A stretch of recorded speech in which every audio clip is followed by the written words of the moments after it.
I'll just like to take a little hold over here, and I wish to explain this in another way. You have 5 senses of knowledge. You have 5 senses of action. How many? 10. How many? 10. Now these are constituent of which body? Subtle body. And know this subtle body is not you. Hence these 10 organs are not you.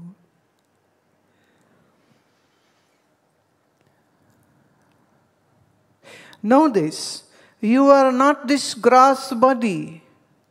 50, 60, 80 years ago, this body was not there. And in few years, this body will go into death. It will go into the unmanifested. How unmanifested? Well, in the Hindu, Sikh, Jaina, Buddha, the Buddhist, whenever anybody dies, what we do? We burn them in a funeral pyre. So in few hours, the body is into ashes, right? Person might be of 80, 90 kilograms, and then the ashes might be of just maybe 1 kilogram. Where did the rest of the stuff go? Burned. Vaporized. So on the next day, as it is customary in India, the whatever remains small bones pieces are collected by the family, and they will go to Haridwar and put it in the Ganga after doing some ritualistic worship.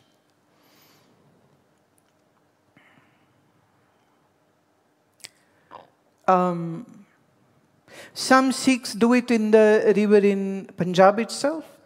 Most of the Hindus like to do it either in Ganga, but some also do it in Kaveri, and some also do it in Yamuna too. But ideally speaking, they prefer either Kaveri or Godavari, and in north it is Ganga, so they'll take the... Now once you have poured those ashes into the Ganga, the ashes have become one with the Ganga, the water of the Ganga, and the Ganga is flowing in the plains. And then the farmers make canals. They use the Ganga water to water their farmlands. So that bones and the ashes will end up in some farmland where sugarcane is growing, or wheat is growing, or rice is growing, or vegetables are growing, or fruits are growing. So that gross body has now become one with the water, and the water has gone into those plants or crops. And when these crops will mature, fruits will ripen, vegetables are ready, those will be plucked, comes to the market, people will buy, bring it home, cook and eat. That dead body, manifested body, when burnt, became into smaller parts, went into the water. Then you can't say, where is your maternal, your mom or your dad whom ashes you have immersed? Can you find out? Because the Ganga's water is rushing. And then that water went into the farmlands. So you can say your daddy is now growing in a sugarcane, as a sugarcane, or as a wheat, or as an apple, or as a mango, or a lychee, or something. The farm has changed. The farm has changed. It became subtler and subtler and subtler, and then changed into the crop. And then that crop was eaten. Now every crop has one thing which we call the rasa. Every vegetable, fruit, has one thing which we call the nectar, the rasa of that fruit or vegetable or wheat or rice or whatsoever. So when you consume that, that rasa is absorbed in your body. And then you say, this is me. Is this me or is it wheat and rice and water of Ganga?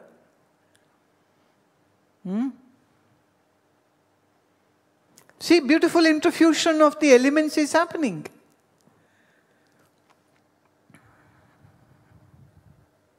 When you say this grass body is me, this is the biggest stupidity or a jnana or an ignorant statement to say this, I am this body. You are not. This body got formed, grew, matured, weathered, then died, then turned into ashes. But you are one who existed much before this grass body was created, manifested. So body got a birth and the body got the death. It's not me. Hence I can say, me, the Atma, is neither born nor will die. But who will die? Who will die? Body. And who will not die? Remember this. Who will die? The body. And who will not die? It's you. Don't say Atma. Because the moment sometimes Atma, something called Atma is living in us. No. It's you. When you combine this self with the body, meaning the self plus body, and you create a new I, this new I is the unreal self. I am born, I will die. When you say this, you have brought the gross body into yourself. And you are confusing the body as me.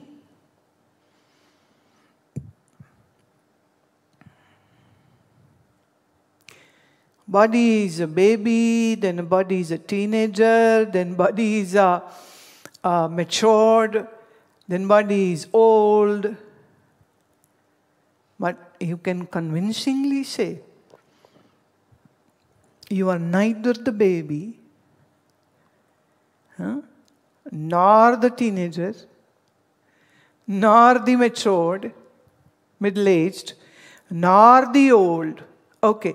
And you can also say, I'm neither man, nor a woman, nor in between. Transvites, transgenders, Who are you? I met a girl in Washington. She was saying that her professor is a transvite.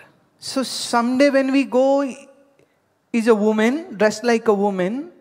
And someday we go, is dressed like a man. So we don't know whether to address he or she, ma'am or sir. That's why I'm saying man, woman, or transvite. One time a gentleman said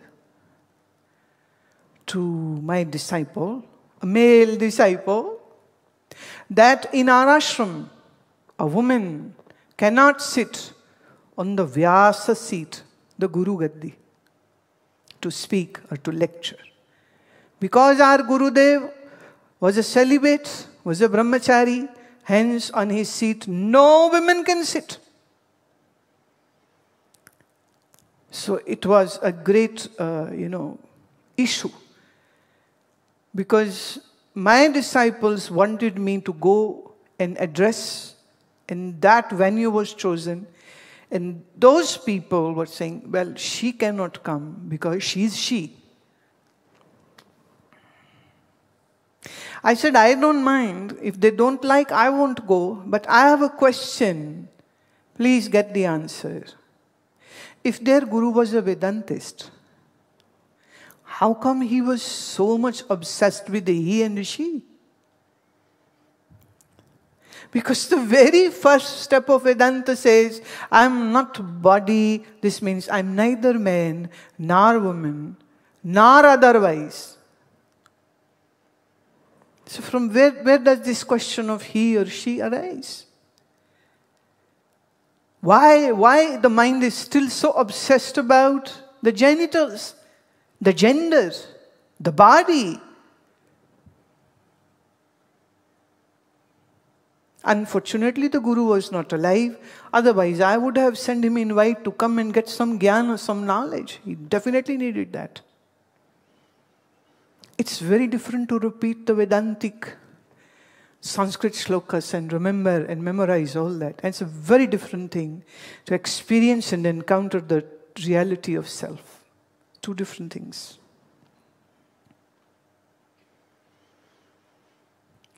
I am not gross body. I am different from gross body.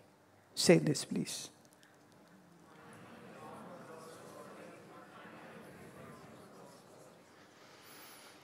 I am not the senses of knowledge, and I am different from the sense of knowledge, the Gyanindri.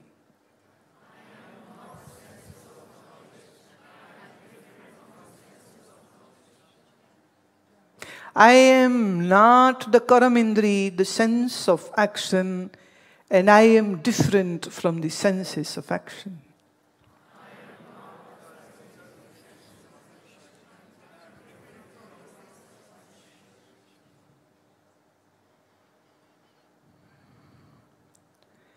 Moving on. Prana, the 5 vital energy forces. Pran, Udan, Vayan, Saman, and Apan. If you see this diagram, it will give you some idea about how this pranic energy functions in the body. The prana, if you see, is the arrow is moving upward, right? In the Udana, the arrow is moving again upward. The Vayana is like circulating in the whole body. The Samana is in the center of the body. And Apana is moving downward. So Prana and Udana upward. Vayana is circulating in whole body. Samana in the center. And Apana is the downward motion.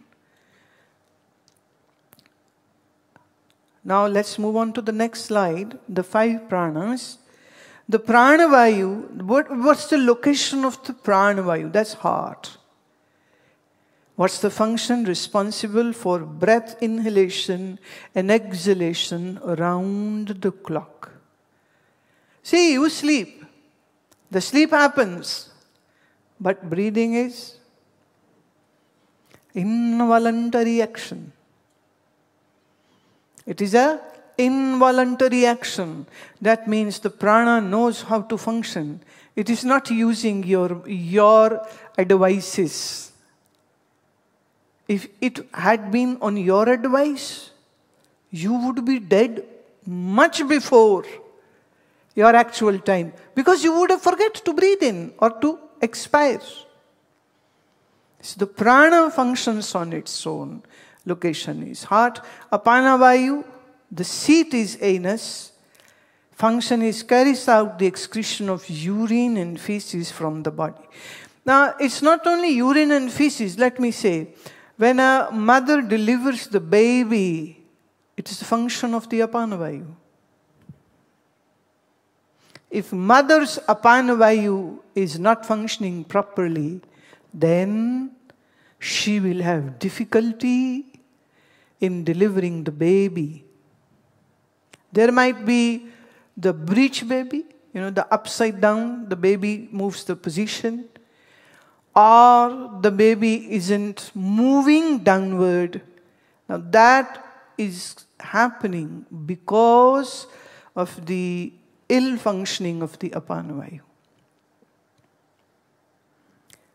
When somebody's apana vayu get vitiated, then they will have trouble in urinating and also in excreting. Now, normally if somebody has problem like they can't urinate or they can't excrete, allopathy will work on symptomatic release and give the peristaltic movement for the urine or feces to go out by pushing in some chemicals. But yoga says, and Ayurveda says, correct your functioning of the Apana Vayu. So, when you do proper asanas, like Ashwasanchalan, like Halasana, like Mandukasana, like Janushirsasana, like Paschima Uttanasana, like Trikonasana, like Parshva Trikonasana, you are twisting your intestines. So all the twisting poses will keep your peristalsis movement happening correctly, because the asanas will have a great impact on your Apana Vayu. So you don't need magnesium sulfate or chemicals to induce bowel movement. You don't need medicines which help you to urinate. Yoga says correct your Apana Vayu. So a yogi works on Apana Vayu through asana, through pranayama. And Ayurveda will help on the physical aspect of the functioning. If there is some blockage, if there is some inflammation, then they'll use the herbs to cure the inflammation or remove the obstruction, so that you can have a free-flowing urine. You know, it's not a small thing that you can urinate. It's a very big thing. Ask those people who have a swollen prostate gland. Ask those people who have some kind of obstruction in their bladder or ureter. Oh, it's such a painful thing, they can't urinate. Those who have fissures, those who have piles, so difficult for them, to have that bowel. It's very painful for them. All these diseases occur because the Apana Vayu is vitiated. Samana Vayu, location is umbilicus, assimilates all nutrients from the food and through the channel of the nadis. Nadi doesn't mean nerve. Nadi means the flowing energy. You eat food. See, this is so beautiful. No? I wish maybe tomorrow I will use some maps and some body maps where you can see the food goes in through the mouth, through the food pipe, ends into your stomach. Then it moves, the food is churned in the stomach. Then it moves to the small intestine. Then the liver and the gallbladder are doing the function, releasing the biles. And then it moves further. All the assimilation of the nutrients happen in the small intestine, not in stomach. Once this assimilation has happened properly, then it is pushed towards the large intestine, the colon. Now, if your small intestine is not functioning properly, or should I say, if the Saman Vayu is not functioning properly, then you may eat the best of the foods, and yet you will lack nutrition. How many people in States, Canada, world over, even in India, are buying very expensive supplements? Very expensive supplement. They have supplement for everything. Oh, my magnesium is low. My iron is low. My calcium is low. So I eat this, eat that. All expensive stuff. Why can't you absorb all the nutrients from the food. Well, you were eating good. Maybe you were not eating good. Okay, let me give you an example. If you are low on calcium, then have sesame oil spoonful, empty stomach. If you are low on iron, then eat roasted gram with a piece of jaggery. Your hemoglobin will be so good. I have a 74-year-old woman, her blood work was done, and she has hemoglobin of 14.8. She's 74, 14.8. Many women have improved their hemoglobin by taking this advice.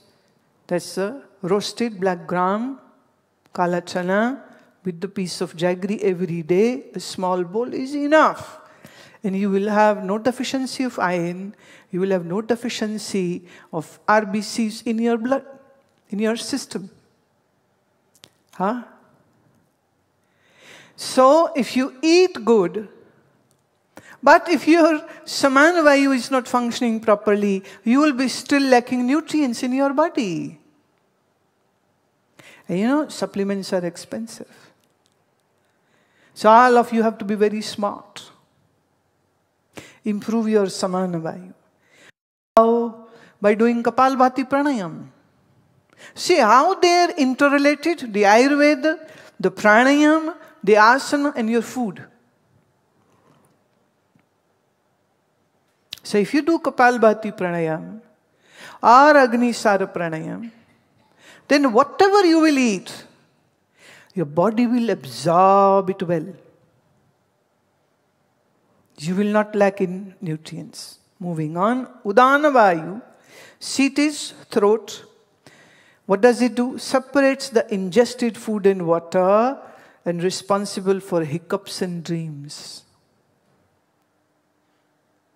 Hiccups and dreams. Now, how the dreams are happening is an altogether a very different subject. This is not my subject for today. But still, just giving you a hint that you might learn so much, but yet there is so much more to learn. So don't be in a rush to call yourself an all-knowledgeable jnani. Wait. Wait. Very passively. Patiently. Wait. Keep learning.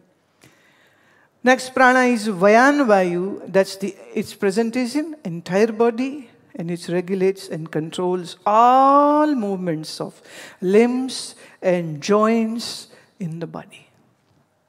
Now this means, if your Vayan Vayu gets vitiated for one or another reason, you will have troubles of joints. If your Vayan Vayu is not functioning properly, then you will have very stiff joints and you will have trouble in moving your limbs. And if I go little deeper, then I would say, when the Prana Vayu and Vayan Vayu both get vitiated, maybe this will become a reason for many autoimmune disorders in the body. Like arthritis, like rheumatoid arthritis. Like if your Samana Vayu gets vitiated along with Apana Vayu, then you will have many diseases like Crohn, like IBS. If you have trouble of your Prana Vayu and Udana Vayu, now see, these are very physical things happening in the body, but if they are not functioning properly, then you can have mind issues, the psychosomatic diseases of anxiety, depression, frustration. And if Udana Vayu gets too much vitiated, then one can end up in a mental asylum also. Now, see, this is, am I talking about something foreign? Or am I talking about your subtle body? so important. So prana, apana, saman, udan and vayan, these are the 5 subtypes of the prana, which is part of your subtle body. Now, how many we have counted up till now? 5 senses of knowledge, then 5 senses of action, then 5 prana. These are all constituent of your subtle body. Next we take the antakarana. Antakarana. The sattva-gun part of the 5 great elements makes up the antakarana. From where is it made? From the sattva-gun part of the 5 great elements. Pancha, meaning 5. Mahatattva, the great elements. The 4 units are mind, intellect, subconscious mind, and ego. The subconscious mind and the ego are extension of the mind and intellect respectively. Like let me explain it like this. You have a home, and then as in Canada and US, it's very common to have a basement. Basement is not seen, it's not visible. If a guest comes, the guest will see the drawing room, the bedroom, the kitchen, but they don't walk down to the basement, right? So the basement is the unseen part of the house, and the drawing room is the very visible part of the house. So mind is the very visible part of antakarana, and the subconscious is like the unseen part of the mind only. It's not that the mind is separate totally from the subconscious. The man and chitta are actually one, but mind is like the drawing room which you can see, but chitta is like the basement which you can't see. Similarly, the intellect, the buddhi, is what you see, but the ahankara is something which is not visible directly. Okay? So man, mind, chitta, subconscious. So sometimes when we are doing the counting, sometimes we'll just say mind and intellect. But sometimes we'll go into more detail, then we'll say mind, intellect, subconscious and So what day is good for you? You can use that many. You can either say 2, the 2 parts of the antakarana, or the 4. 4 is the more detailing, right? Now when you say, I have a mind, but did you really mind the mind?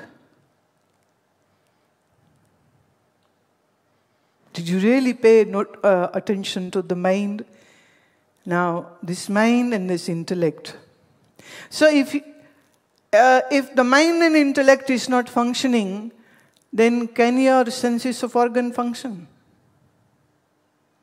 Can your organs of knowledge function? See, first the thought comes in the mind. I want to see that film. Then the feet walk. Sit in the body. The mind is making the feet walk and make it sit in the car and drive the car and go to the cinema hall, then pay the money, buy the ticket, then go into the hall and take the seat, and the eyes now will have the enjoyment of watching the whole beautiful movie. Where did this whole thing started? In feet? Because feet walked. In the eyes saw the movie. Is it the ear who are the culprit? They enjoyed the beautiful music, the Hindi cinema. Or the hands who ate the popcorns, or the mouth, who is the culprit?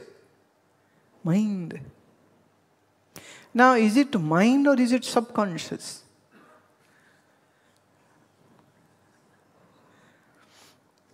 There is a one actor you love, there is one actress you love, there is a film director you love, and all the information is where? In your chitta, in your subconscious. Then you see, the posters are out, the billboards are out, and it's flashing, new film coming, and they gave you very good reminder on radio, on TV, on here and there, and newspaper.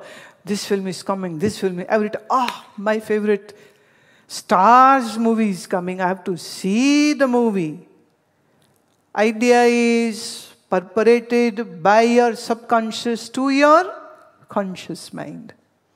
And then your intellect decides which day is a good day to go, which show is a good day to go, and who is the right person with whom I should see the show. One father said to his son, "Dear son," I'm talking 20 years ago in India. The father said to the son, "Son, in the city theater, a movie is coming, and I'm warning you, do not go to watch that movie. That's an adult, that's a bad movie. I am saying this very clear instruction. Do not go to that cinema. You can watch any movie, but not in that cinema hall." Son said, "Okay, Dad, not an issue." But when you say something like this, the mind gets more intrigued. Okay, let me check. Why is father saying, "No, don't go"? So, one day he decides to go with his friends. He buys the ticket, goes into the hall. He was a bit late, so it was dark. So he's fumbling and finally reaching his seat. He took the seat. And this was a pornographic movie. And his eyes were wide open. And he's enjoying everything. And a moment came of great excitement. And I just looked at the left side. Voila, his father was sitting there. He said, "Dad!" Dad was equally surprised. He said, "Dad, you were saying don't go and watch that movie. You yourself were sitting here." He said, No. I thought, let me check. Everybody's saying it's bad. So I just came to check it's bad or not bad. But why did you come here? Mind has urges. Mind has desires.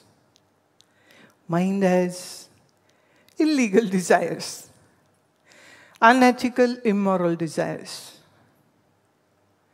Your intellect is like the warden. It stops you from doing stuff. But sometimes the mind gets really bully and it doesn't listen to the intellect. And it says, "No, we do this."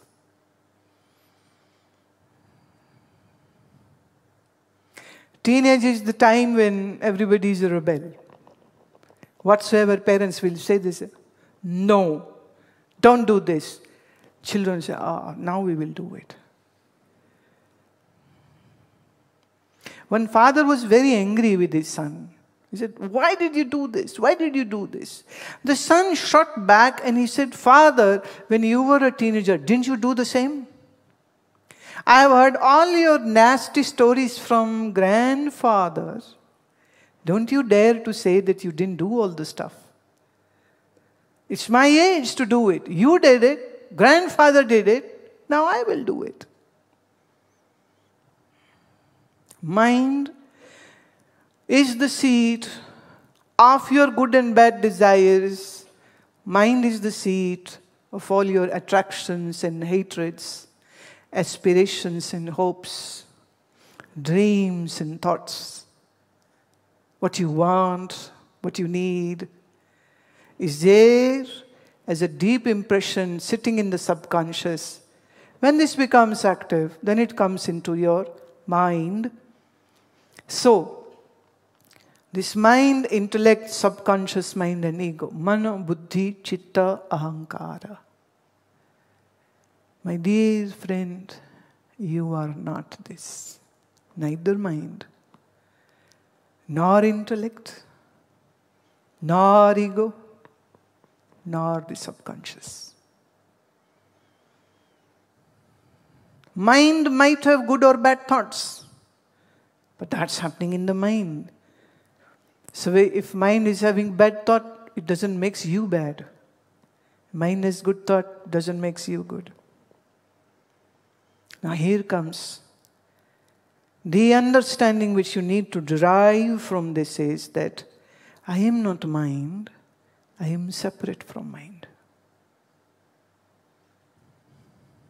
So even if your mind is demonic, or your mind is sattvic, or your mind is rajasic, that is the status of the mind, not you. I'm not mind, I'm separate from mind. Are you with me? Are you getting it? I am not. I am not the subconscious, and I am separate from the subconscious mind. Now say it, I am not intellect. Now intellect is something which makes determined choices. But one thing is to be understood. When mind is foggy, it doesn't allow the intellect to function at all. People buy alcohol, liquor. At least in India, there is this huge signage. Drinking is injurious to the health. People still buy. Right? Then government thought, let's scare them more. So then they placed a photo of a person who has like a liver cirrhosis or has problem of maybe cancer. So they have placed this human skull to show dangerous, not good for health. So now people are not buying liquor. They are. Actually, somebody was telling me that a person went to a smoke shop and he asked the seller, give me the cigarette pack. The shopkeeper gave him the pack. He said, no, not this one. The one which says it will give you cancer. I need that one because that was the stronger one. And it's a new advisory which has come from the government. He said, no, not this one. Give me that one which has that picture on it. So, can we say they have some intellect functioning? Huh? The mind has taken over. The mind has taken over, and the mind is lustful, greedy, angry, and always looking for pleasure. So hence, the men end up with a prostitute. Sometimes people say, prostitution is bad, it should be banned, and this and that. Every city has a red light area. Now the red light area is not even required because from the social media or from the dating sites or from these whatever apps and sites, people can order at home. The deliveries are happening now at home. I wonder, the society which criticizes prostitute pardons the men who go to the prostitute. If there were no customers, what would that prostitute sell? To whom? If prostitution is bad, then so are those men who are buying that. Or maybe even women who are buying those male prostitutes. Liquor is bad, says the government, says the doctor. Nobody listens. Tobacco is bad. Smoking is bad. Doctors are saying. Advisory of governments are there. Yet people are buying the cigarettes. Last almost 10 years or so, now in foreign we have these people who are holding e-cigarettes, smokeless cigarettes. Young teenagers are having those pipes in their hand. It's a smokeless cigarette, and they are smoking, and they say, it's a very mild one. It's very good.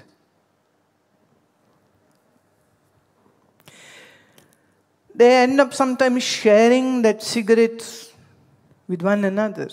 So all the bad bacteria in their mouths are getting shared with one another. And say if somebody has an STD, and they are sharing the cigarettes and the pipes and the hookah pipes and whatnot. But who cares about life when you can have a great puff and feel good? And I'm not worried, not scared about getting sick. It's okay. Fun is important.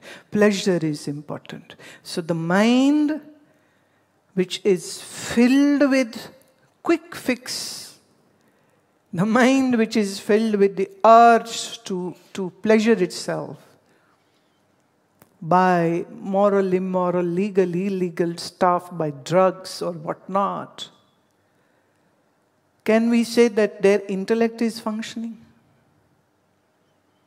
Can we say they are using their intelligence now? Sometimes they are engineers and doctors and chartered accountants and CPA and scientists themselves, and yet they love all this stuff. Well, they say, it's my body, my freedom. Who are you to object? Well, I don't. Because when you don't feel like using your intelligence or the life in a proper way, then who am I to say anything? I don't mind. When you don't mind, why should I mind? So mind, intellect, subconscious and ego, these are the four faculties of antahkarana. Anta means which is inside. Karana means which is a medium to function and interact with the external world. So now, let's count. How many constituent of your subtle body? 5 sense of knowledge. 5 pranas. And 4 antahkarana. How many in total? Yeah. So these 19 constituents make your subtle body. So we have gross body, we have subtle body, and I have just given a broader outline of the subtle body. And tomorrow we will go deeper into this whole thing. Just one request, and that is, please ask question about what I have spoken today. Don't go left and right. Don't go off the subject. Just stick to the subject, what I have talked about. And I'll answer as per my capacity and strength and ability. I'll do that very lovingly. So, the subtle body has 19 constituents. And I am Atma, the real self, is not these 19 constituents. I am neither mind, nor the intellect, nor the subconscious, nor the ego. This subtle body is just like, if somebody is wearing, say, 3 layers of clothing. One is the t-shirt and the pant outside. And on the top, they are wearing a coat. It's a coat Then the second layer is the t-shirt and the pant. And the inner third layer is of their undies. Right? Now you can see the coat. It's a long coat, not a short coat. It's a long coat. Somebody brought me a coat from Russia one time. It is a long coat going all the way to my ankles. So if I wear that coat, you will not know what color sari I am wearing. Such a beautiful coat, very long. So your gross body is like that. Long coat, very visible. But then there is a second layer of clothing. That is your subtle body. Is not visible. Is not. And then there is a third body, that is causal body, absolutely beyond your senses and beyond your antakaran. Okay? See how beautifully these whole categories have been presented. And let me say, I am giving a very, very broader outlook to all these things. We will go into further details and depth tomorrow. Om Sarve Bhavantu Sukhinah Sarve Santu Niramaya Sarve Bhadrani Pashyantu Mam Kaschid Dukha Bhag Bhavet. Om Shanti Shanti Shanti.